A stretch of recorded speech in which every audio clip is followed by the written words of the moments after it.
Thank you so much for tuning in. Today you are listening to CMajor Before the Show. We're happy to be with you on this Saturday afternoon. Thank you so much.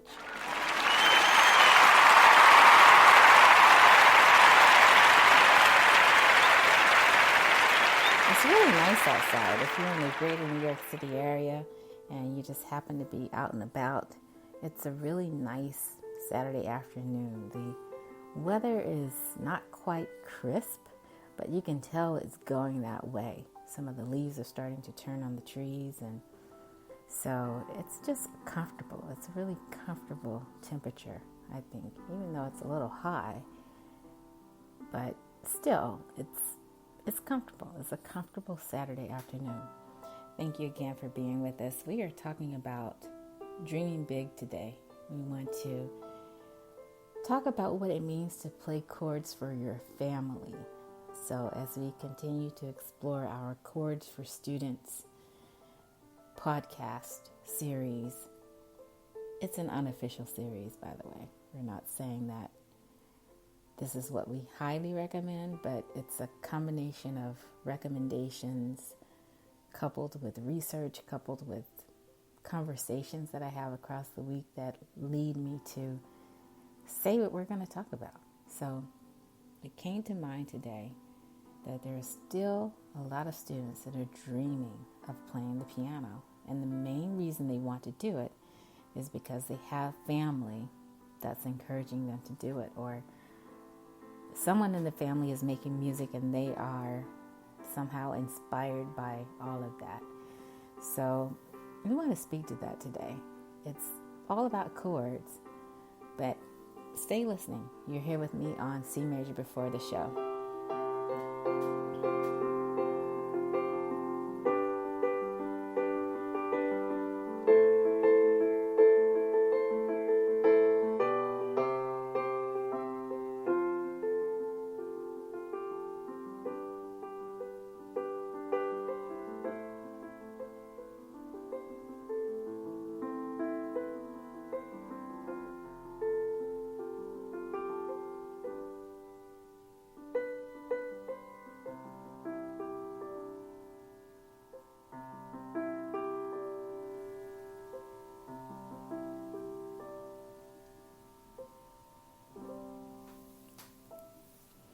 And you're here with CMajor. Thank you again for tuning in to CMajor Before the Show. It's a wonderful Saturday afternoon. We're talking about dreaming big, playing chords for your family. And what I really wanted to speak about was, what does it take to bridge the gap between your ideal achievements when it comes to music? What does it take to really bridge that gap? You are a recreational music maker, and you want to have fun at the piano. How are you going to do all of that and still have it make sense for you, for your life? So I'll speak to the adult students first, because this is where it really came to my attention that a lot of times piano teachers won't even work with adult students because they think they're just going to waste their time. It happens. I met one this week, and that was the conversation that we had, sort of over coffee. And the adult student definitely wanted a teacher, someone that would help them to achieve their goals, which was to play for their family. And so we just talked about what it means to play chords versus learning to read music, and I think we came to some understanding. What does that mean for you? Think about that today. Today's episode is a little different than last week's episode. I felt like last week we covered a lot of ground. We talked about different methods for playing chords on the piano. We talked about jazz. We talked about the workshop that I attended. But today is more of a conversation. If you are in a position where you can grab a cup of coffee, do that, and just sit back and listen and let this be food for thought for what you will talk about when the podcast is finished for today. I want the conversation to continue offline if you can. Also, if you hear some difference in our microphone today, we're doing some experimentation with the sound. So just a heads up on that. It may sound a little different, or you may even hear a little bit of the microphone movement. So just be patient with us. We are working to make our sound even better than it has been in the past. That's my intention. So thank you so much for tuning in today. But let's get back to chords. So would you be open to that? What I hear from my adult students, a lot of times they'll come to me and they'll say, no one will work with me, but I want to learn to play the piano. And when they say no one will work with them, what they mean is maybe they've approached a teacher in the community that is more tuned into what the children should be playing in their communities. They've made a lifetime commitment to open up a music school where there was a need for one in the community. But then if you are an adult who missed that opportunity as a child, when do you get to take piano lessons, and who do you take those lessons from? So the conversation came about because this adult student felt left out. Their daughter played, their husband played, their son played, another son was just starting to play a different instrument, but everybody was making music in the family but them. And then the reasoning was, oh, I hear music in my head. I know there's a way to get that music out. Where have I heard that before? I've heard that before. So where do you start? Do you start with the ideal that I should be reading music too? That always kind of surprises me. And if it were not for my graduate school education, I probably would be thinking that too, that this student really needs to be reading music. But what if their learning style is more conducive for playing by ear, starting with chords? I will say this, and I haven't done the research on this, but 9 times out of 10, it feels right to start adult learners with chords and then ease them into reading. And the reasoning I gave to that adult student was that I lose the adults in the first lesson if I don't. If I don't have them playing something right that same day as they walk out the door, they may or may not decide to come back. So we're going to talk about that too. And then here's the other thing. What do you start them with? If you're going to start them off, let's say in the first lessons, if I start an adult student with learning their way around the keyboard, the whole navigation of the keyboard, you know what I mean, left versus right, low versus high, black versus white, or chocolate versus vanilla, if you care to say it that way. And then what? Do we start with a C chord? Do we start with an F chord? Do we start with a G chord? Do we start with other chords? How far are they already in their own learning? And that was the other thing. And I found that the student had already done some investigation on their own about what it meant to take piano lessons. And again, decided I need to learn to read music. And it wasn't since 7th grade that I've even thought about trying to play music. So, what do? You can have them bring in their books from the last time that they had a music class, even if it happened to be in high school or junior high school. Or you can just take a leap of faith and say, you know what, I'm going to put you in this method. I'm going to accelerate your learning since you have some understanding of music. But let's deal with the chords, because I'm really fascinated with chords. Could you tell? I think you could. So I'm really fascinated with chords. So last time I think I mentioned the jazz method book that I have. And then I might have mentioned that I had some notes about jazz harmony. So we're going to take a look at some of that today. I have some student shout outs planned today. I have some teacher shout outs planned today.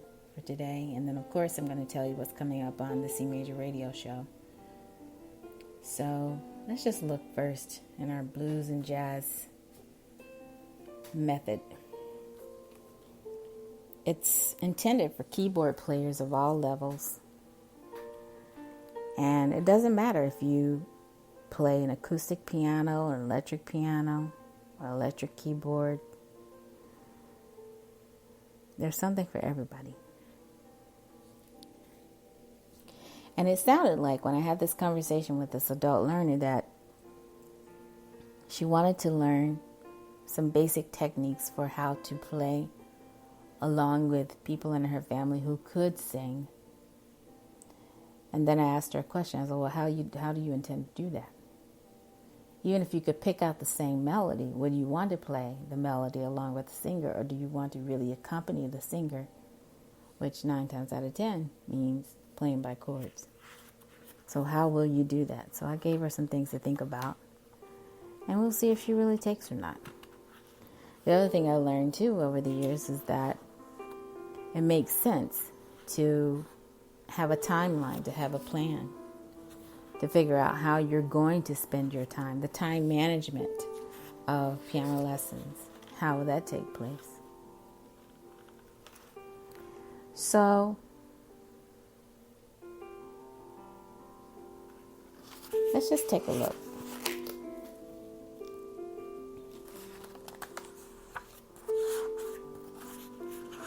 Because if you pick up this book, first of all, there's a picture of someone playing the keyboard. And then they talk about the jazz sound. So for some reason, they're starting with blue notes. They're starting with jazz chord. They're starting with jazz fill. We're going to take a look at that. Okay, so I have my book open. What I want to do now is leave you with some recorded music. I'm going to take a little bit of a break here, and I'm going to come back. And we'll just jump right into our conversation about the easy steps in learning to play blues and jazz, which involves chords. I'm going to spell it out for you. I'm going to spell it out for you in letters. And then I'll tell you what's coming up on the CMajor radio show. You are listening to CMajor before the show.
And I'm back. You're here on CMajor Before the Show. I'm your host, CMajor Porter. Thank you so much for your patience, waiting for you to get back from my break. And I might take one more break. Who knows? It's beautiful outside. There's so many things to think about and do.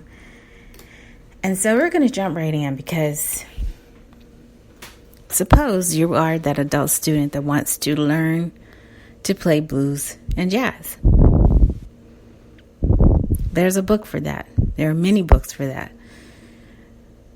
And so if you ever want to know about some of the resources that we use here on the podcast, just ask. We'll be happy to share that information. It's not a secret. But you might want to get out your iPad mini, your tablet, your laptop, make some notes, talk to Siri, talk to Alexa.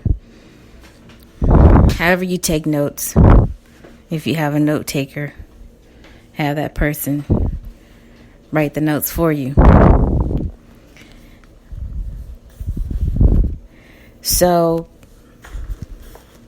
the picture I'm seeing is a picture of someone who has their hands on what looks like a synthesizer to me. And I guess the big question for me is, how are the hands working together? To instantly create a jazz chord, all you have to do is create a jazz chord sound by using a lowered seventh, what they call a blue note. So this book teaches you by starting you out with the blue notes first. And then we're going to do a side-by-side comparison to what other books are saying, other methods are saying. But would you start out that way? Now, I'll be the first to tell you, when I start teaching by chords, I'm not teaching by blues and jazz. That comes later. And usually we don't even make it to that. They just decide, okay, I have enough to work with just with major chords. I don't need to learn seventh chords. So who is that percentage of students that want to learn blues and jazz? That's really what I'm curious to know. But here you go. Blue notes. First of all, what are blue notes? If you want to learn the jazz sound, if you say, okay, jazz is not a harmony in itself, but it is definitely a sound, and it involves blue notes, then this book is saying a blue note is a lowered third, a fifth, or a seventh of a scale or chord. Let me read that again. A blue note is a lowered third, fifth, or seventh step of a scale or chord. Marinate on that just a moment.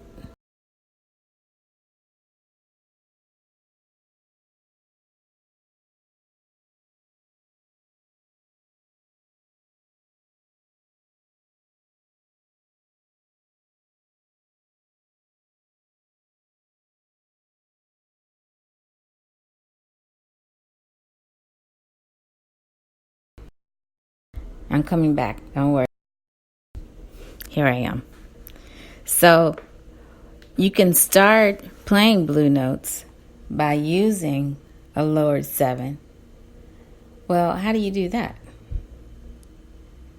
So in the key of C, if you're playing a C scale, then lower that B when you get up to the B and play it as a B flat. If you're playing an F scale, lower that E flat before you get to the F. And if you're playing in the key of G, lower that F before you get to the G.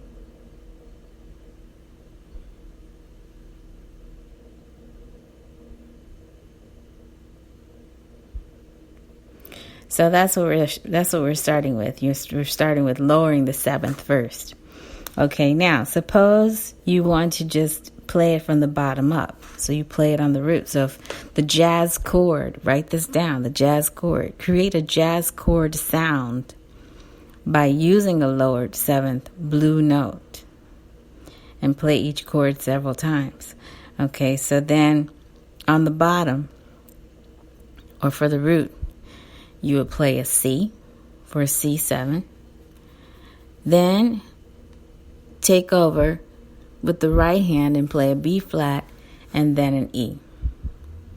Now, is that how professionals would play it? That's a question. We have to look further into that.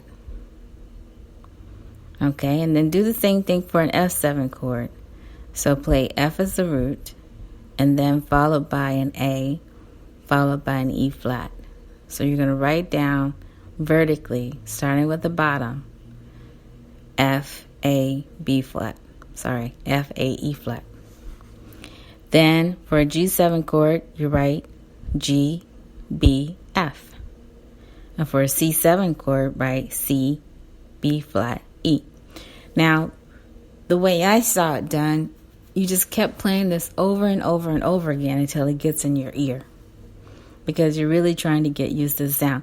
Now, we are away from the piano today, so just so you know, we are. If I really wanted to demonstrate this, I could use my GarageBand keyboard. I could do that, but we mix it up. We mix it up a little bit. So let me know how you do it. Let me know if it sounds jazzy enough to you. Does this sound jazz chord enough for you? Okay, I'll repeat it again. C7, F7, G7, C7. So you're saying, well, C major, I thought we were talking about D this week. We are. We're talking about D over at the C Major radio show. But this is C major before the show. And we haven't even gotten up to F and G, so you're working ahead. And we haven't even gotten up to 7 chords. We've just been talking about triads over there. But this show is different. We'd like to mix things up over here, give you some more food for thought, and then really try to talk a little bit more academically over there. So again, we're doing that mix. Okay. Now this book goes on to talking about the jazz feel. I'm just going to read what it says. It says, rhythms in jazz are most important. They are what make jazz swing, in italics. And then you're supposed to practice several examples in the book and experiment with what they call a quote-unquote loose or a jazz feel. Now, if you don't feel like you're loose or jazzy enough, there's a solution for that.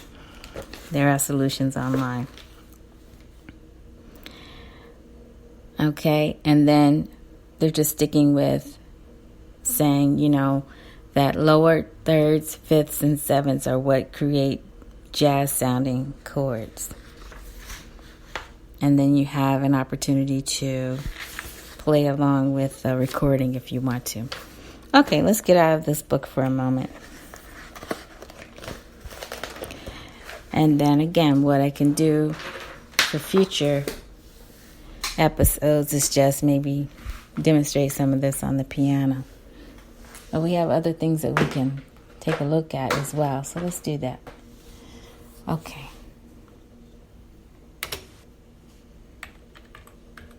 I'll be back on my computer here. While I'm doing that, let me start some more music for you. And then I'm going to pull up another textbook.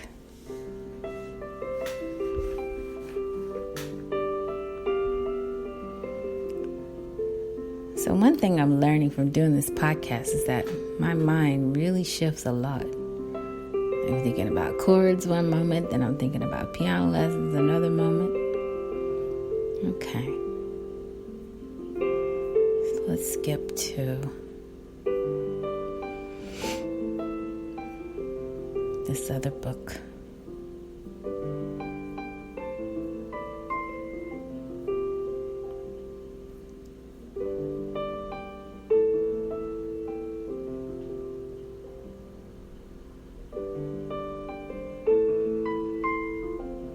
Okay, I like that this author is talking about how to study jazz without the help of a teacher. That's pretty nice. Okay, so here we go. See, this, I like this book because before even dealing with chords, they start jumping into intervals. And so rather than deal with 3 notes at once, they start out having you deal with just the distance between 2 tones. And then have you start thinking about chords. But before that, have you think about chord symbols. So imagine that. If you say, okay, I want to learn jazz harmony at the piano, there's some discussion about, the introduction of harmony, traditional harmony, how it's used in jazz. But then you start by thinking about distance. So just taking 2 notes. The distance between 2 tones is called an interval. An interval of which the 2 tones sound simultaneously is called a harmonic or vertical interval. 2 tones sounding in succession, ascending or descending, form a melodic or horizontal interval. We distinguish perfect, major, minor, augmented, and diminished intervals.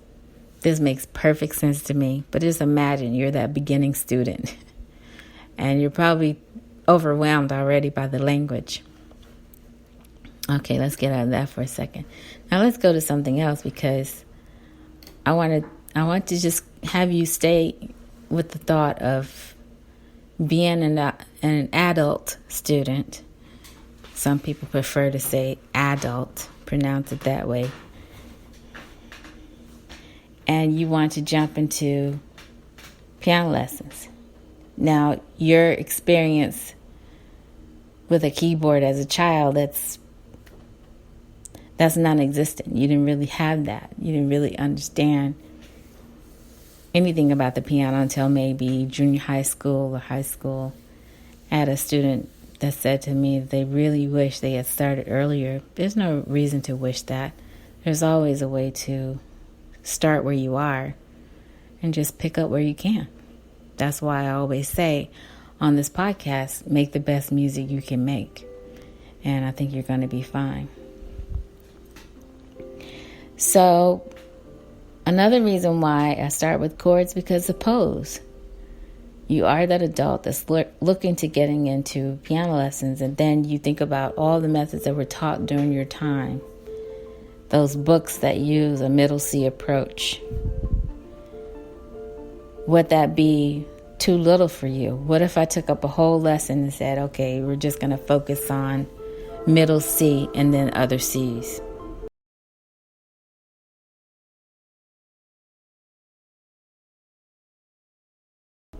How would you feel about that? The middle C approach. What's wrong with starting below middle C and starting with chords?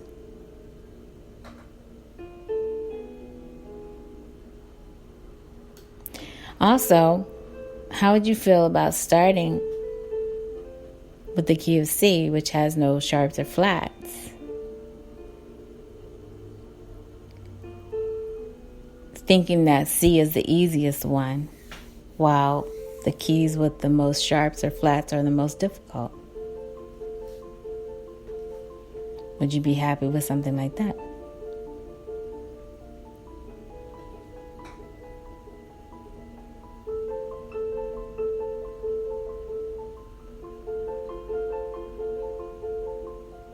So that's why we're exploring a little bit of approaching the keyboard by not starting with a C chord first over at the CMajor radio show.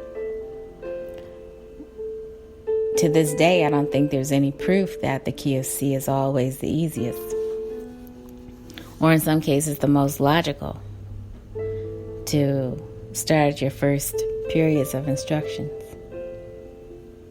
Who knows? I'm sure there's a study out there somewhere that will say, yes, I always start with C.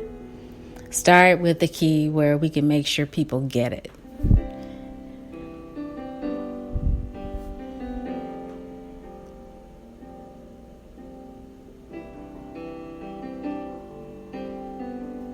Okay, and here's the other thing that I'm agreeing with, and I'm reading from a study that was done. And they were saying that thousands of practice hours are wasted by the undirected trial and error in reading music. And much lesson time is consumed in correcting needless mistakes in reading. That is so interesting. And then you can start talking about rhythmic development and so forth. Okay, so I'll come back to that study. Let me go to another study now. So again, just basically giving you food for thought. Okay, so what if you said, okay, I really want to learn jazz harmony. I really want to know what I'm doing at the piano at the same time, sound like a grown-up. Let's see what this method is saying.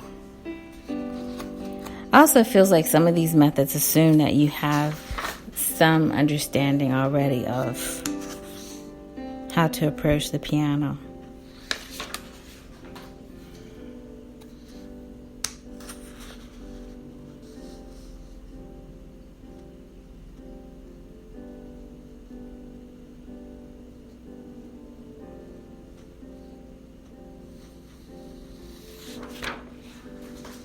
Okay, so last week, if you were with us, you know that we started with playing scales. I'm going to skip over that part now. I want to get to the part where they talk about chords for the first time.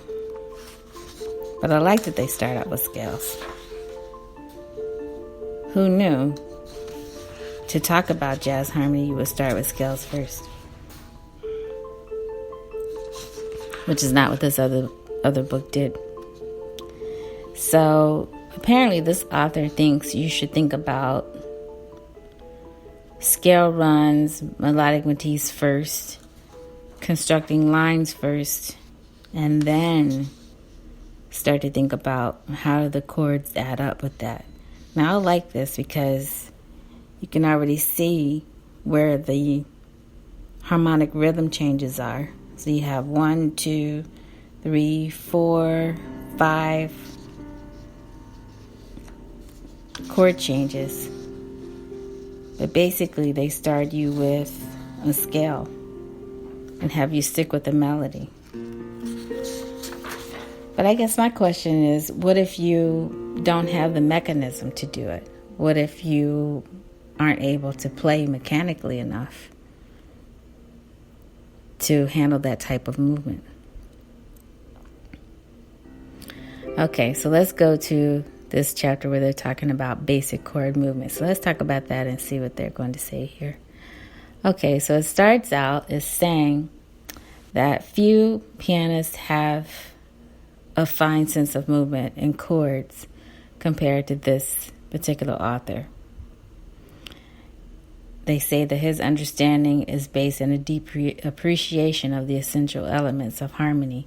And that's the other thing. If you have a fine-tuned ear, you're going to hear a lot, really. But under the fingers of this particular author, they're saying almost magic happens. But you have to grasp this author's harmonic ideas. So then you have to understand at first and foremost, understand major and minor sixth chords and diminished 7 chords. So this author doesn't start with just any old 7 chords like what we just saw in the other book. They're saying, no, you have to start with major and minor sixth chords and then study diminished 7 chords to get that jazz sound. And then you practice those in root position, and then you start to invert them. And then you use something called open and closed positions. Now, we talked about that in one of the other theory books. It's been a while since we did that. But I like that this author has his own name for it. So he'll say, okay, these are short chords versus long chords. How are the hands working together? and then they show you how to find the long chord. So would you like to start out with something like this is the question? Or would you like to keep it simple and just stick with triads?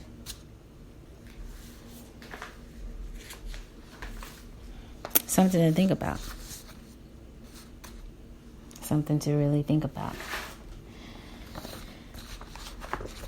Now, the D chord. When you go over to the CMajor radio show a little bit later, just know we are going to be talking about the D chord. Why? Because we're going in ABC order. That's why. And so once we get over there, I will talk about the D chord. I'll mention something about jazz harmony and what that has to do with D. Where can you find that in the notes for jazz harmony, blues and jazz. I'll even talk about practicing Hanon in the key of D, believe it or not. If you don't know what I mean by Hanon, look it up, Hanon. And I believe there's a jazz Hanon out there too that you can use for practicing. And then we're going to post our poll. So definitely see us over there. It's going to be very different than what it was over here today. And then we'll announce our next chord of the week, which of course you probably guessed it if we're going in ABC order, that next week is all about E over at the CMajor radio show. Okay, so here we are. We talked about here on CMajor before the show, dreaming big, playing chords for your family.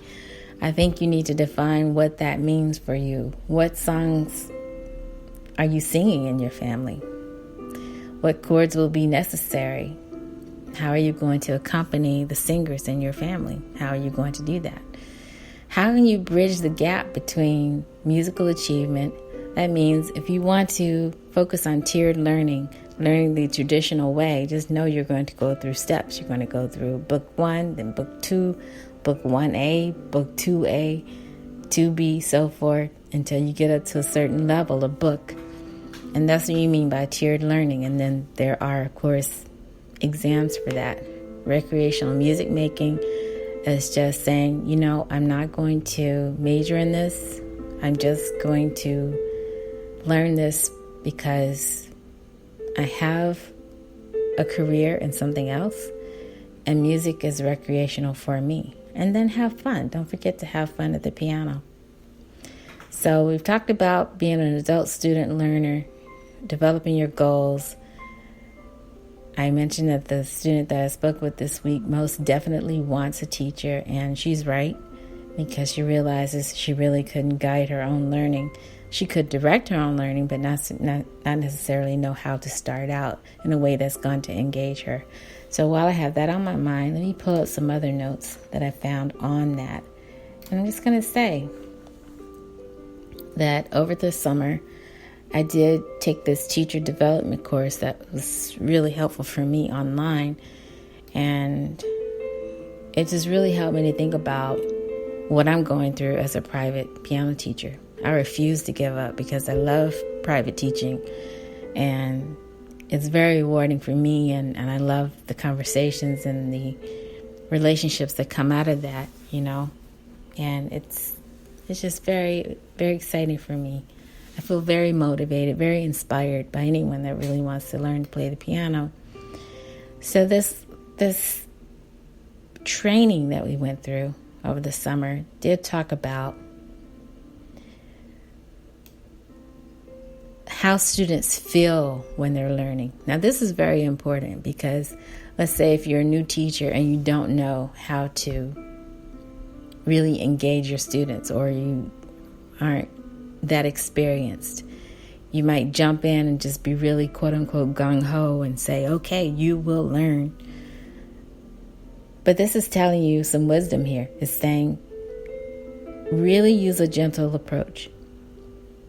It's important to understand why the students are motivated, why they're there in the first place, if it's even linked to the lessons or not, or maybe more general. Okay, so they're very general in that statement too, by the way, because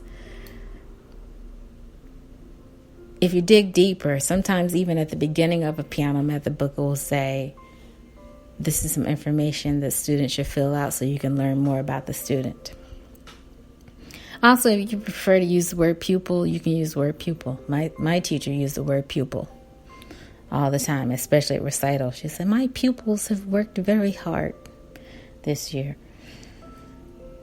So here's the thing you want to look for, and I look for this even before I sign up a student. I'll look for any disengagement. Look into their eyes, literally. Listen to the tone of their voice. Take it seriously, and then try to get them back on track. So if you have a student that's coming to you and they're not responding right away to what you're showing them, then you really have to shift gears, like fast, super fast, or you're going to lose them. And address things early on so they don't unnecessarily escalate. That is so true. And what they're really talking about is basically the student just quitting or not signing up altogether. So your tone as a teacher really matters. The approach.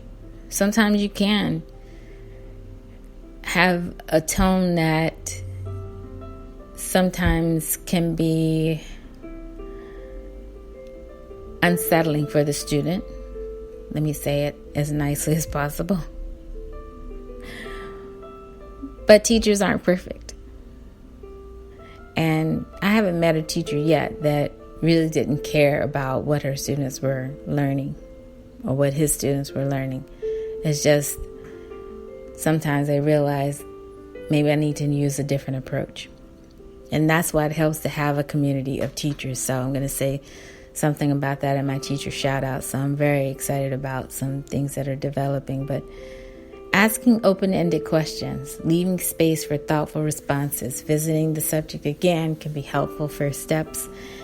And this is, I guess, after a while you've worked with the student. Repertoire is often a concern as it can be unpopular or perceived as too difficult or easy.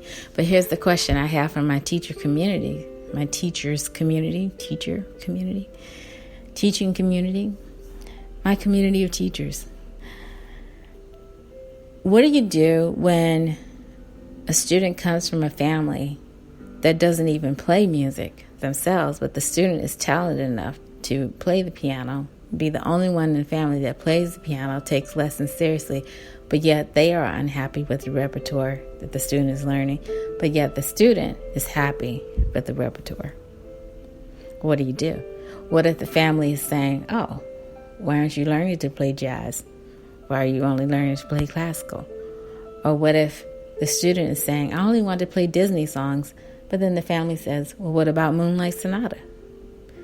What do you do? Somehow, you have to come to a place where everybody is happy. What if you run into a situation where the student's family is pushing them to do music that's way too advanced for their talent?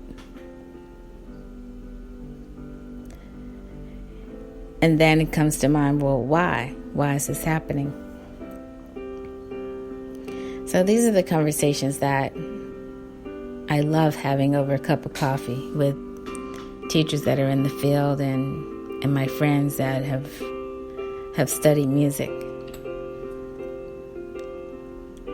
Also, here's another thing that comes up too, believe it or not. I've had some students that will stay with a piece for weeks, and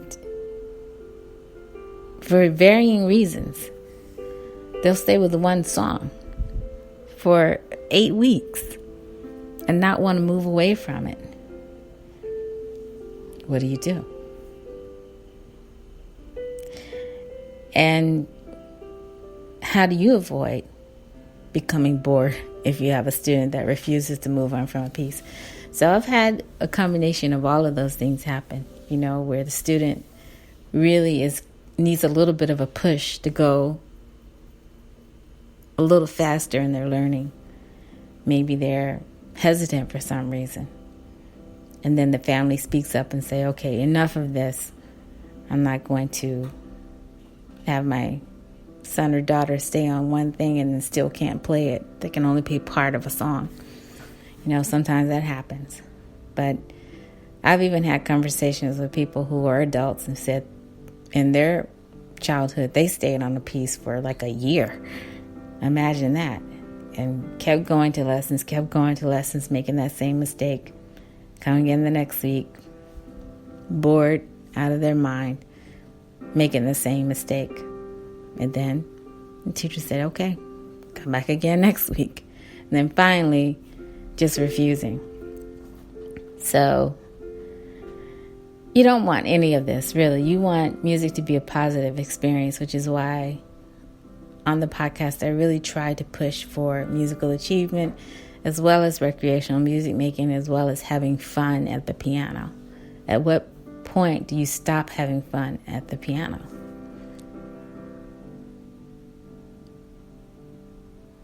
That's always a question for me, because sometimes you don't know if you're dealing with someone who likes learning in the first place, and not just music. Do they like learning at all? Or do they just not want to learn? They want you to do it. They want you to show them every single little thing and basically pick up their fingers and play the piano for them. Or they just want to see you play the piano and not really do the work. What do you do? So, again, all very important questions, I think. And this article that really helped us to think about what it takes to encourage a student to play. What's the importance of scales or studies? What's the bigger picture? And if you're dealing with children, keeping the parents on board. If you're dealing with parents, keeping the parents on board for their own learning, really, because they've got work, they've got family commitments, they've got so many things to think about on their calendars. How will you keep things lively and fresh in the piano lessons? And so sometimes it helps too just to have an honest conversation. Look, what are you not getting from the lessons that you really want to get from the lessons? And so that also has to do with if you're building rapport. So I'm a big believer in that. You know, for private lessons especially, it's been important for me to develop relationships that really tap into the interest of the students, you know, their learning style, plus what are they interested in doing at the piano, but at the same time feeling challenged enough to want to go forward and keeping the lessons at a certain pace. Now, this article was good because it says, think about games that you can play. Think about some rhythmic things that you can do during the lesson to keep things lively. So, really, really great article. I'm going to step out of this for a moment. And now I'm just going to go to my outline for today's podcast. And we've been talking about playing chords versus reading music, studying music in a way that will keep the students engaged. And it's something that's an ongoing conversation in my mind, really. So I hope to bring you more for next week. We're going to continue our conversation here on the podcast. And we are unofficially, as I said in the beginning, talking about chords for students, and really chords for all students, students of all ages. So thank you so much for tuning in. I'm going to take just a little mini break while the music plays, and then we're going to come back and give some student shout outs. You're listening to CMajor Before the Show.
And I'm back. I just took a little bit of a break. You know, it's that time of year where people are starting to get colds and allergies and so forth. And you just have to be careful. You make sure you stay on top of your vitamin C and all of that. And just keep well. I'm going to say a little bit about that too, about the season that's coming up. But thank you so much for tuning in again on this Saturday afternoon. We're in the greater New York City area here on CMajor Before the Show. I'm your host, CMajor Porter. And next we have some student shout outs. Now, if you looked at today's photo that's associated with today's podcast episode, you saw a picture of our hand model, our official hand model for the show. Jess, let's give her an applause.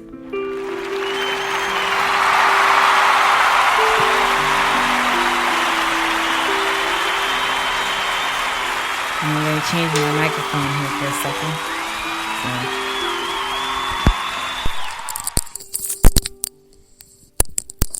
And I wanted to give Jess a shout out because I think she's so brave. Really, I think she's one of the bravest people I know, because she really does trust her gift, her talent for playing music. And so much so that she is willing to decorate her fingernails with nail tips when she feels like it. She's the only person I know that plays Hannon with nail tips. And she has good humor about it. So check out the photo. This time it's red nail tips. Before it was blue nail tips. This time it's red with the little trend of where you color that fourth finger. So it looks a little holiday ahead of time. Christmas has a little Christmas bling going on with it. But anyway, shout out to her. And she is progressing very well. Now, she has promised that she's going to come back and talk with us about her progress. I don't know if she will still be wearing the nail tips at the time, but we'll find out. Now I have another student shout out. And it's about a student that's learning about time values. And he was so enthusiastic this week. I really had to give him a shout out because he's learning 2 different ways to say his time values in English, and also using the term that's used in Britain for quarter note, half note, and so forth. And we went all the way up to 64th note, but he's showing real solid enthusiasm for learning from the textbooks that we're using now in his piano lessons, and also practicing 2-part inventions by Bach and sight reading up a storm. So shout out to him.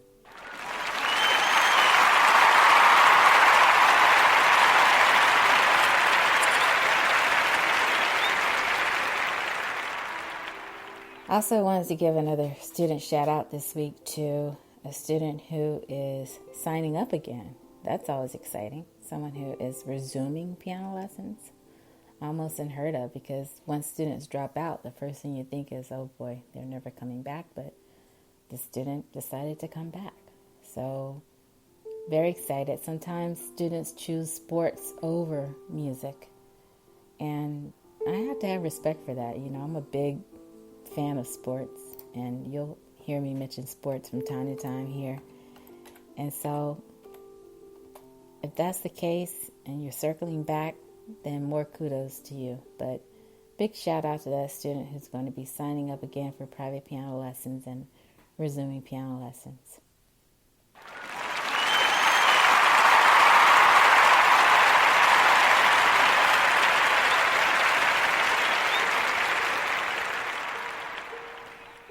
And so now I want to give some teacher-student shout-outs. Well, teacher shout-outs. I say teacher-student shout-outs because I feel like as teachers, you're still a student in some way. If you're developing yourself professionally, you're always a student. And I feel like that. I feel like I've never left graduate school in a sense, because I'm always reading an article or trying to learn more. And so I'm shouting out the teachers that I'm going to be having conversations over coffee with. So I'm really looking forward to those conversations, because we're talking about pedagogy, and we're talking about how do you respond when certain situations arise in your studios and whatever you're doing as an artist, and you happen to also be a teacher. So I'm really looking forward to that, and shout out to you all for the work that you do in your communities.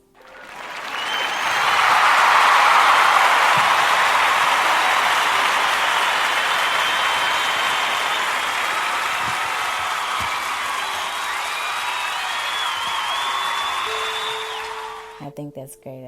I'm looking forward to sharing some research with you all. And so now on the wellness tip of things, I mentioned that we are now entering the season of allergies. I've already had some students that are just miserable already with the different allergies that are going on. Excuse me. And some students that are looking into getting flu shots, mainly my adult students that are thinking they should get flu shots because of what they'll go through in the workplace.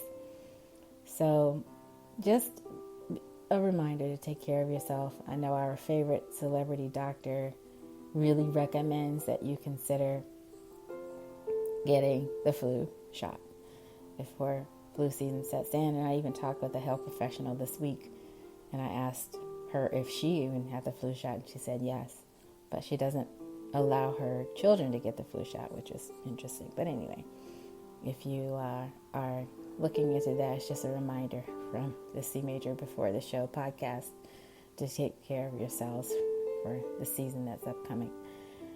Also, I want to make some mentions about food and about the holiday that's taking place this weekend. So it's a big holiday. Some of my students are not in school. I don't know if some of my students are taking off from work, but I know that some of them are not in school because of Rosh Hashanah. I hope I'm saying that correctly. And if you don't know what that is, you can look it up online.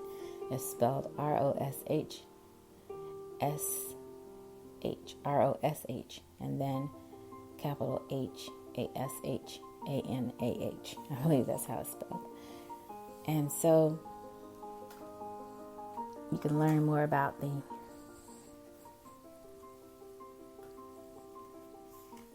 the holidays that are coming up. Now, with the holidays,